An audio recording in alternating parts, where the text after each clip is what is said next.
Hey guys, I'm going to make a quick video in kind of comparison between the HSGI bleeder pouch and the Agilite MD2 pouch. So both these are obviously like trauma pouches, right? Nothing dramatic about them. They're pretty compact. This one's trying to run away. But with that being said, they're both the same size. Let's kind of break them down, right? So if you look at them, if you're going to put them on your carrier, this does a horizontal setup here. And this one does a vertical, right? So comparing the two together, this is what it would look like on your carrier. Not too bad. I do kind of like this lately. I've been running this for years. I have another one of these, legit the same one. And I do kind of like the size of it better when it's this way. I'm sure that HSGI has a way to do that too. I do like HSGI straps way better though. I've never really been a big fan of how Agilite does their mullion. Oh well. So let's look at the insides here. So if you want to get to your contents here, you're going to pop this open. You pull this tab and everything comes out, right? It's kind of loose and kind of icky. Just kind of makes a mess. What we call a gypsy camp. Right? Boom.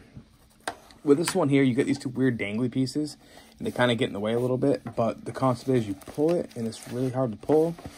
You pull, and once you do get it, right, you pull hard, it comes up with a little sleeve, right? So the little sleeve, the one I have at home, it carries, in this exact thing, it carries a chest seal, it carries my NCD, my NPA, it carries a 4-inch compression bandage. Yeah, it's not too bad, right? And I think it has some compact gauze in there as well. So it actually carries a lot for how little this looks, right? So that's kind of that. So I think this kind of wins in the just kind of neatness category. It is really hard to pull though. Both of them kind of, this one's way easier to get to. I do like how you can hit both sides with this one though. So it's, you know, 6 in one hand, half dozen in the other, you know. So let's talk about, let's do tourniquet placement, right? So this one doesn't have a spot for tourniquets, as you can tell, right? The bleeder does not. I actually used to run a Blue Force gear, like a little sleeve in there, and I would put my tourniquet like this, and that's how I would run it, right? Like that. Obviously not with the tongue sticking out. This one here with the Agilite, one thing I like about it is you have this little like pull cord here, right? And you can actually put your tourniquet up in here. Sorry about the lighting, it's not the greatest. I'm actually not home right now. Right, so you just come up here, I just take it out, take your tourniquet and you feed it through, right? I'll feed it through this way.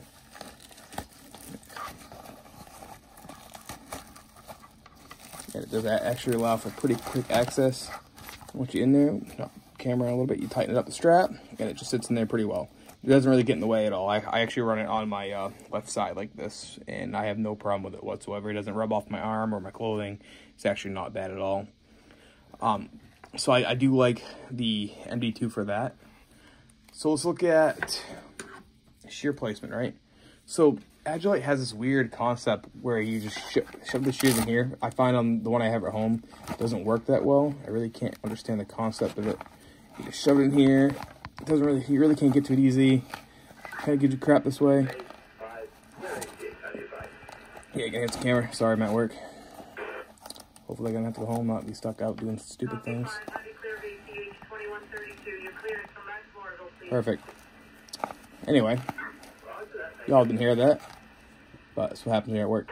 So yeah, like it's not a really easy way to put this in there at all, and it's kind of frustrating. So I don't really run it that way. I just put it on my carrier.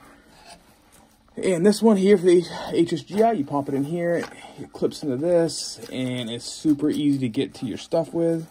And it stays out of your way. It's actually pretty nice. Kind of just sits like that, if you can see it, right? So let's talk about pricing, right? So this one here, the bleeder runs about 45 to 50 bucks. You can get it on Amazon, not too bad for price. The MD2 runs at about 65 to 69, depending on where you get it. I really think that both of these two are really good. It's kind of hard to compare, but once again, I said 6 in one hand, half dozen in the other. It's kind of the same thing. I am running currently the MD2. I've been playing around a little bit. It's kind of in a testing phase. I will say, though, I've ran this bleeder here for years, and I've never had an issue with the bleeder. I ran it on my law enforcement carriers. I've ran it on my military plate carriers, and I've ran it on my civilian carriers, and I probably run like 5 of these. And I have nothing bad to say about them. Really. And this one, like I said, is new. I'm running this on my drill carrier, and I'm running on my personal carrier for now to kind of test it. So far, I like it. It's not in the way. I do like how compact it stays. So I really don't think you're going to lose out either way you go. I can put links in there for this one and the bleeder as well. I appreciate you guys taking time to watch the video.